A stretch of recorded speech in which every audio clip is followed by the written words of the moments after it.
Hi friends, welcome to Relax Recipes. இன்றைக்கி நம்ம ஒரு அருமையான கார்லிக் ஃபிஷ் எப்படி பண்ணலாம் அப்படின்னு தான் பார்க்க போகிறோங்க. 1/2 கிலோ அளவுக்கு மீன் எடுத்திருக்கேன். மீன் துண்டுகள் முள் இல்லாத மீன் வகையாக பார்த்து வாங்கிக்கணும். இந்த மாதிரி கட்டி கட்டியாக பீஸ் பண்ணி எடுத்துக்கலாம்.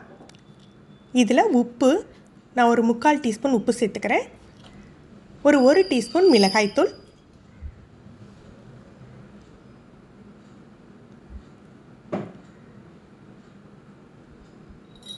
அரை டீஸ்பூன் அளவுக்கு இஞ்சி பூண்டு பேஸ்ட், ஒரு 2 டேபிள் ஸ்பூன் மைதா மாவு, ஒரு 1/2 டேபிள் ஸ்பூன் கார்ன்ஃப்ளவர் சேர்த்துக்கலாம். இதோட 1 டீஸ்பூன் அளவுக்கு லெமன் ஜூஸ் சேர்த்துக்கணும். இதை நல்லா மிக்ஸ் பண்ணி வச்சிடலாம். இந்த கார்லிக் ஃபிஷ்ஷுக்கு பார்த்திங்கன்னா முதல்ல நம்ம ஃப்ரை பண்ணிவிட்டு ஆஃப் குக் பண்ணிவிட்டு அதுக்கப்புறம் நம்ம பூண்டெல்லாம் போட்டு ரோஸ்ட் பண்ணுவோம். ரொம்ப டேஸ்ட்டாக இருக்குங்க. எல்லா வகையான ரைஸுக்கும் இது சூப்பராக உங்களுக்கு செட் ஆகும். இது ஒரு 1 மணி நேரம் அப்படியே ஊறட்டும். எண்ணெய் சூடானாக்கில் மீடியம் ஃப்ளேமில் வச்சுட்டு நம்ம பொரித்து எடுத்துக்கலாம்.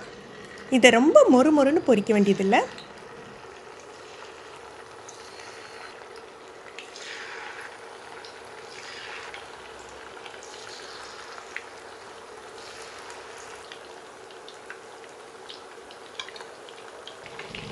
ஒரு 3 நிமிஷம் பொரிஞ்சாக்கில் திருப்பி விட்டு இன்னொரு 3 நிமிஷம் பொரிச்சிக்கலாம். இந்த கார்லிக் ஃபிஷ் பார்த்திங்கன்னா ரெஸ்டாரண்ட்கள் பண்ணுற மாதிரி அதே டேஸ்ட்டோடு உங்களுக்கு கிடைக்குங்க. இதுக்காக நீங்கள் நிறைய ஸ்பெஷல் பொருட்கள் எதுவுமே சேர்க்க வேண்டியது இருக்காது. இப்போ மீன் துண்டுகளை எடுத்து வச்சிடலாம்.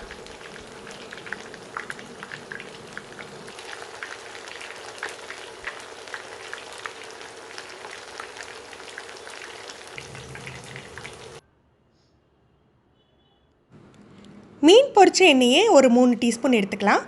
அதில் ஒரு 4 பல் பூண்டு நல்ல பொடியாக நறுக்கி சேர்த்துக்கணும். இதை லோ ஃப்ளேமில் ரோஸ்ட் பண்ணிவிட்டு பாதி அளவு எடுத்து வச்சிடலாம். கடைசியாக மீன் துண்டுகள் மேலே தூவுறதுக்கு தேவைப்படும். இதில் 2 டேபிள் ஸ்பூன் அளவுக்கு தயிர் சேர்த்துப்போம். இது கம்ப்ளீட்லி ஆப்ஷனல். தயிர் சேர்த்துட்டு நமக்கு காரத்துக்கு தேவையான அளவுக்கு மிளகாய்த்தூள், சில்லி கார்லிக் பேஸ்ட் நான் சேர்த்துக்கிறேன், உப்பு, ஒரு 2 டேபிள் ஸ்பூன் அளவுக்கு தண்ணி, இதில் 1 டீஸ்பூன் அளவுக்கு லெமன் ஜூஸ் சேர்த்துக்கணும். தயிர் வேண்டான்னு நினைக்கிறவங்க லெமன் ஜூஸ் கொஞ்சம் எக்ஸ்ட்ரா சேர்த்துக்கோங்க. சில பேர் ஃபிஷ்ஷோட தயிர் சேர்த்துக்க வேண்டாம்னு நினைப்பீங்க. அந்த மாதிரி உள்ளவங்க நீங்கள் லெமன் ஜூஸை எக்ஸ்ட்ரா சேர்த்துக்கலாம். இது நல்லா கொதிச்சாக்கில் நம்ம பொரிச்சு வச்சுருக்க மீன் துண்டை சேர்த்துடணும். இதை நல்லா மிக்ஸ் பண்ணி விட்டணும். ஹை ஃப்ளேமில் தான் மிக்ஸ் பண்ணுங்க. லோ ஃப்ளேமில் வச்சுருந்தீங்க அப்படின்னா மீன் துண்டுகள் கொஞ்சம் சதன் ஆகிடும். அந்த கிறிஸ்ப்னஸ் கிடைக்காது. அந்த கிரேவி எல்லாம் நல்லா அப்சர்வ் பண்ணி மீனெல்லாம் நல்லா மொறுன்னு ஆகணும்.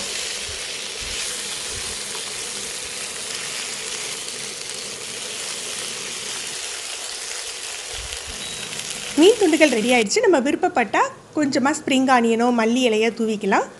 நம்ம பொரிச்சு வச்சுருக்க பூண்டையும் சேர்த்தணும் இதோட.